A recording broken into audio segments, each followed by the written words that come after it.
بسم اللہ الرحمن الرحیم نحمدہ و نصلی علی رسولہ الکریم اما بعد السلام علیکم ورحمۃ اللہ وبرکاتہ۔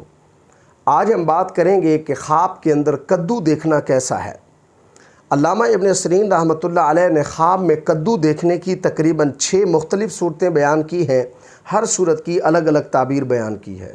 مثلا خواب میں کدو دیکھنا، کدو کھانا، کدو کی بیل دیکھنا، خواب میں کچا کدو کھانا، خواب میں کھیت سے کدو چننا اور خواب کے اندر کدو کا برتن دیکھنا وغیرہ۔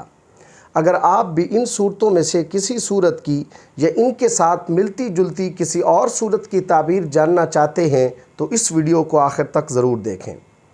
اگر کوئی شخص خواب کے اندر کدو دیکھتا ہے تو اس کی تعبیر یہ ہے کہ اس خواب دیکھنے والے شخص کی عزت اور مرتبہ زیادہ ہوگا۔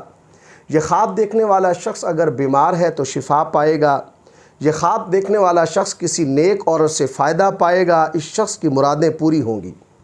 اگر کوئی شخص خواب کے اندر پکا ہوا کدو کھاتا ہے تو اس کی تعبیر یہ ہے کہ اس خواب دیکھنے والے شخص کو عبادت کی توفیق ملے گی، کوئی چیز یا کوئی شخص اس کا قریبی گم ہو گیا ہے تو وہ مل جائے گا، اس شخص کی دلی مراد پوری ہوگی۔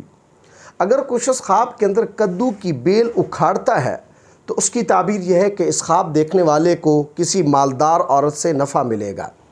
اگر کوئی شخص خواب کے اندر کچا کدو کھاتا ہے تو اس کی تعبیر یہ ہے کہ اس خواب دیکھنے والے شخص پر جنات کا اثر پڑے گا، یہ شخص خوف میں مبتلا ہوگا۔ اگر کوئی شخص خواب کے اندر کھیت سے کدو چنتا ہے تو اس کی تعبیر یہ ہے کہ یہ خواب دیکھنے والا شخص مرض سے نجات پائے گا۔ اگر کوئی شخص خواب کے اندر کدو کا برتن دیکھتا ہے، یعنی پہلے زمانے میں کدو کے درمیان سے گودا نکال کر اس کے برتن بنائے جاتے تھے اور ان کو استعمال کیا جاتا تھا، تو اگر کوئی شخص خواب کے اندر کدو کا اس طرح کا برتن دیکھتا ہے تو اس کی تعبیر یہ ہے کہ یہ خواب دیکھنے والا شخص کسی بڑے خاندان والی خوبصورت عورت سے شادی کرے گا۔ اللہ تبارک و تعالی سے دعا ہے کہ ہمارے لیے ہمارے خوابوں کو باعث رحمت اور برکت بنائیں۔ السلام علیکم ورحمۃ اللہ وبرکاتہ۔